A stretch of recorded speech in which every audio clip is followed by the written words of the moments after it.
दोस्तों नमस्कार। लोकसभा चुनाव 2024 अपने अंतिम पड़ाव पर है। 6 फेज़ के इलेक्शन ख़त्म हो चुके हैं और अंतिम फेज़ के इलेक्शन 1 जून 2024 को संपन्न होगा। 4 जून 2024 को लोकसभा चुनाव 2024 के नतीजे आ जाएंगे।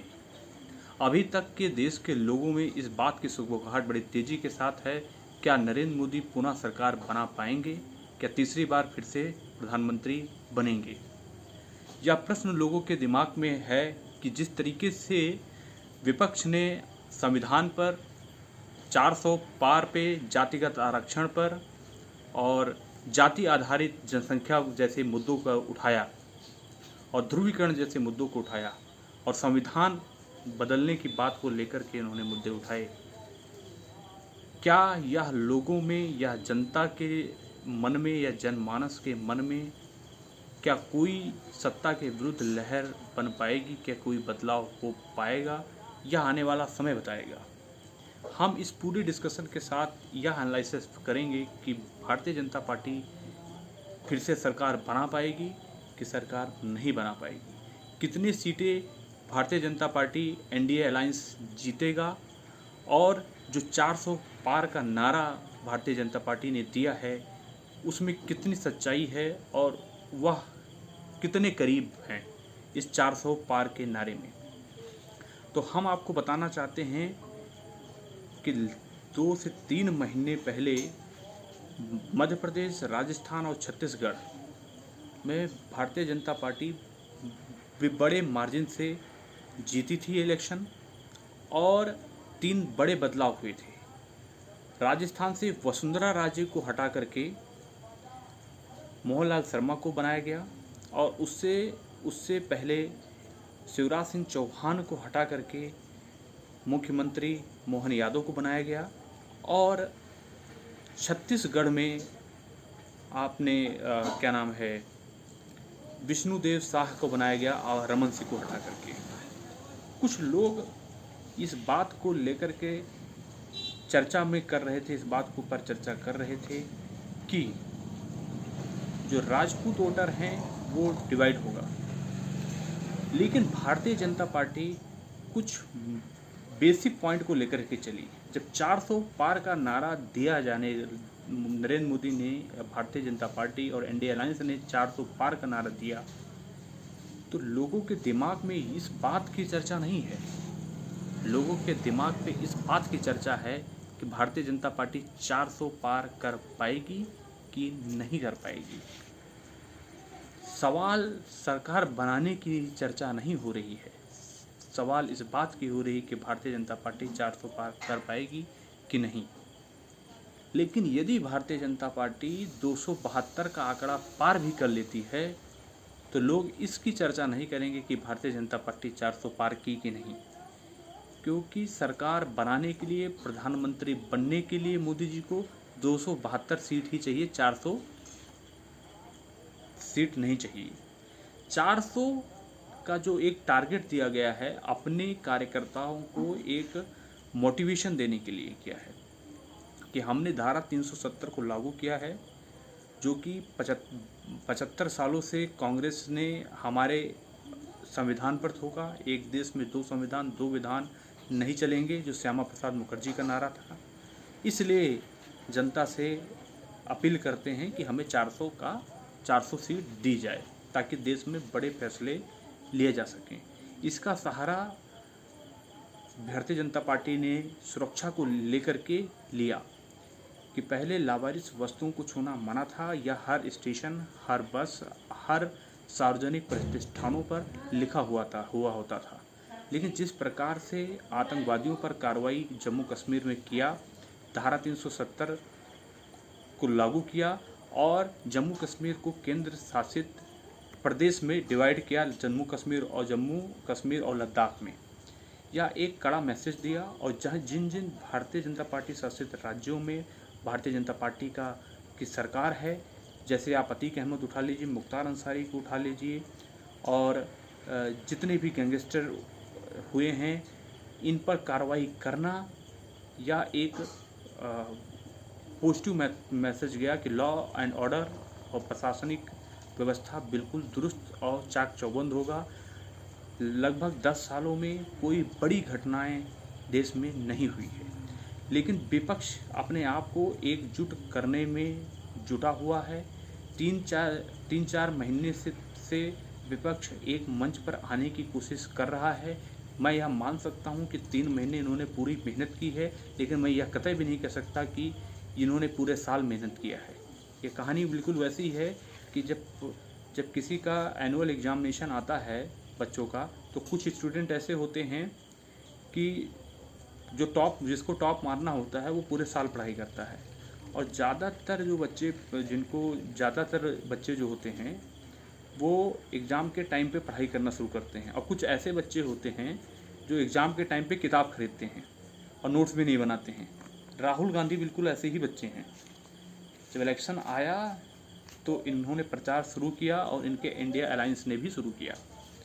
मोदी जी ने इंडिया अलायंस और Bharatiya Janata party NDA alliance को कहा कि इन्होंने परिवारवाद को महत्व देते हैं, हम राष्ट्रवाद को महत्व देते हैं। राष्ट्र हमारे लिए सर्वोपरि है, राष्ट्र हमारे लिए महत्वपूर्ण है। भारतीय जनता पार्टी अपने इन मुद्दों को लेकर के आगे बढ़ी है। सड़क का काम हो, स्वास्थ्य का 5 लाख की बीमा का हो, हर घर जल हर घर नल का जैसे काम हो, और शौचालय वगैरह जो स्वच्छ भारत मिशन का काम है, और सिलेंडर और महिला सशक्तिकरण जो लोकसभा में 33% आरक्षण दिया गया उसकी चर्चा हो। तो ऐसे कई सारे मुद्दे जो इंफ्रास्ट्रक्चर जिस प्रकार से तैयार किया गया, इसकी कटाक्ष विपक्ष ने ढूंढा बेरोजगारी को, अग्निवीर योजना को, लेकिन यह बहुत ज़्यादा सक्सेसफुल नहीं होगा। राहुल गांधी कहते हैं कि हमारे आते ही अग्निवीर योजना को हम समाप्त कर देंगे, लेकिन राहुल गांधी के पास इसका कोई विकल्प नहीं है कि पूरे देश के लोगों को रोजगार कैसे दिया जा सकेगा। सरकारी नौकरी क्या कोई विकल्प है? सरकारी नौकरी केवल 2 या 3% लोगों को मिल सकती है। 97% लोगों को अगर नौकरी चाहिए तो उनको विभिन्न आयामों को खोजना पड़ेगा, विभिन्न तरीकों को खोजना पड़ेगा, इंफ्रास्ट्रक्चर पे काम करना पड़ेगा। नई कंपनियां किसी भी क्षेत्र में आए उसके लिए सबसे इम्पॉर्टेंट है सड़क की आवश्यकता इसलिए है कि इससे कि जिन स्थानों से कच्चा माल लाना है कंपनी तक, उसके लिए एक अच्छी सड़क की आवश्यकता होती है। इसलिए अच्छी सड़क का होना बहुत ज़रूरी है। कंपनी को चलाने के लिए 24/7 365 डेज तक लगातार निरंतरता के साथ पर्याप्त बिजली का उपलब्धता भी बहुत बड़ा कारण होता है, और नेटवर्क कनेक्टिविटी और बेहतर सिग्नल स्ट्रेंथ किसी भी कंपनी को चलाने के लिए महत्वपूर्ण है।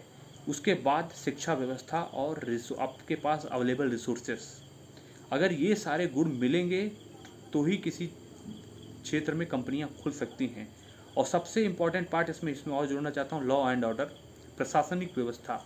जहाँ पर कानून व्यवस्था मजबूत होगी वहीं पर ही बिजनेस ग्रो करेंगे। बिहार एक ऐसा राज्य है जहाँ पर चाणक्य पैदा हुए, आर्यभट्ट पैदा हुए, जहाँ से महात्मा गांधी ने चंपारण में अपना पहला सत्याग्रह स्टार्ट किया था। गौतम बुद्ध को ज्ञान बिहार से मिला था। लेकिन सबसे चौपट निधान अगर है कोई राज्य तो बिहार है। इसका कारण है कि वहाँ के क्षेत्रीय दल और जातिगत राजनीति इन्होंने पूरी तरीके से चौपट कर दिया है। बिहार में आईएएस कम सप्लाई होते हैं देश में, मैं आपको बता रहा हूँ, बनते होंगे, लेकिन मजदूरों की सप्लाई पूरे देश में होती है बिहार से, ठीक है, क्योंकि ना वहाँ पर कोई प्लांट है, ना कोई इंडस्ट्री है, ना कुछ। जैसे जैसे सरकारी नौकरी ख़त्म होती जाएगी वहाँ पर और भी संकट आते जाएगा। बिहार में चाहे भारतीय जनता पार्टी हो चाहे कांग्रेस, अगर वहाँ के लोगों को डेवलप होना होगा तो क्षेत्रीय दल को छोड़ना होगा और राष्ट्रीय दल को वहाँ पर आना होगा। इस समय उनकी डबल इंजन की सरकार चले केंद्र और राज्य में तो ज़्यादा प्रभावशाली होगा। ऐसे ही कई राज्य हैं जो पिछड़े हैं। उड़ीसा हो गए आपके, झारखंड हो गया, बिहार हो गया, उत्तर प्रदेश बड़ी तेज़ी के साथ डेवलप कर रहा है। दोनों उत्तर प्रदेश और बिहार एक ही स्टेज पर थे, लेकिन यूपी में नए बदलाव, नए चेंज, डबल इंजन की सरकार ने पूरी स्थिति और परिस्थिति को बदल दिया है। हम आते हैं कि चुनाव के नतीजे क्या होंगे। हम इस बात पर कह रहे हैं कि भारतीय जनता पार्टी 288 सीटें जीतेगी और एनडीए अलायंस 330 सीटें जीतेगी। अब आप कहना चाहेंगे कि कहाँ से ये सीटें जीतेंगे। देखो, सीधी सी बात है, उत्तर प्रदेश में सीटें किसी भी कीमत पर कम नहीं होने वाली हैं। सीटें पिछली बार 62 सीटें भारतीय जनता पार्टी ने जीता था और अलायंस मिलाकर के 64 सीटें जीती थी। इससे ज़्यादा ही सीट होगी, कम तो बिल्कुल भी नहीं होने वाली है। बिहार में अमूमन यही स्थिति रहने वाली है।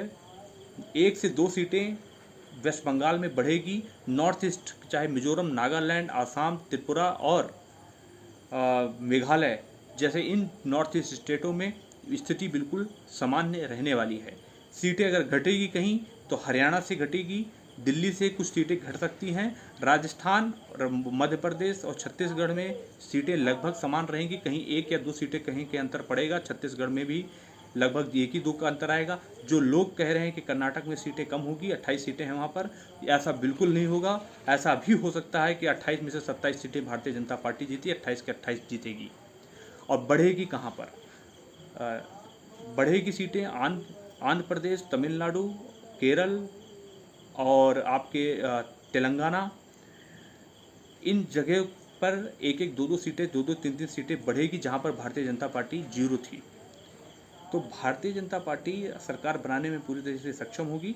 400 का पार तो नहीं कर पाएगी, मैं इस बात की गारंटी देता हूँ, लेकिन पुनः सरकार बनाने में कामयाब होंगे, क्योंकि विपक्ष के पास नरेंद्र मोदी के बराबर कोई चेहरा नहीं है।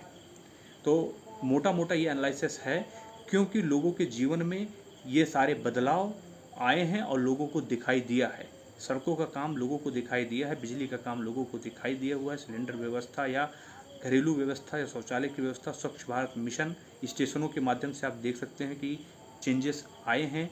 और कनेक्टिविटी, कम्युनिकेशन, इस पर काम हुआ है। टेक्नोलॉजी और आत्मनिर्भरता पे सरकार ने काम किया है। सुरक्षा व्यवस्था चाक चौबंद है। जहां पर आप देखते थे 2008 में मुंबई अटैक हुआ, उससे पहले आपने देखा कि अक्षरधाम, कनॉट पैलेस, अयोध्या, इन सभी जगहों पर आए दिन धमाके होते थे। देश में शांति व्यवस्था कायम है, जिसके लिए सरकार काम करती है। सबसे इम्पोर्टेंट है सिक्योरिटी। किसी भी देश के लिए सिक्योरिटी है तो शिक्षा, स्वास्थ्य और सुरक्षा काम करता है। सिक्योरिटी, वही आपको मैंने बताया कि सिक्योरिटी है तो शिक्षा और स्वास्थ्य काम करेगा। तो मोटा मोटा मेरा अनुमान और मेरा एनालिसिस तो यही कहता है, ना तो इनका जातिगत आरक्षण काम करेगा, ना तो इनका संविधान खतरे में यह काम करेगा, ना ही इनका अल्पसंख्यकों का मुद्दा काम करेगा, ना ही इन पर इफेक्ट करेगा अग्निवीर का। तो यह चीज़ें मैंने मोटा मोटा आपको बता दिया है और आप इसको समझ गए होंगे। आप सभी को मेरा नमस्कार, धन्यवाद। और आप सभी लोग बड़ी तेज़ी के साथ सपोर्ट कर रहे हैं इसके लिए मैं आपको सहृदयता से, बड़ी प्रसन्नता के साथ आपको धन्यवाद कहता हूँ। धन्यवाद।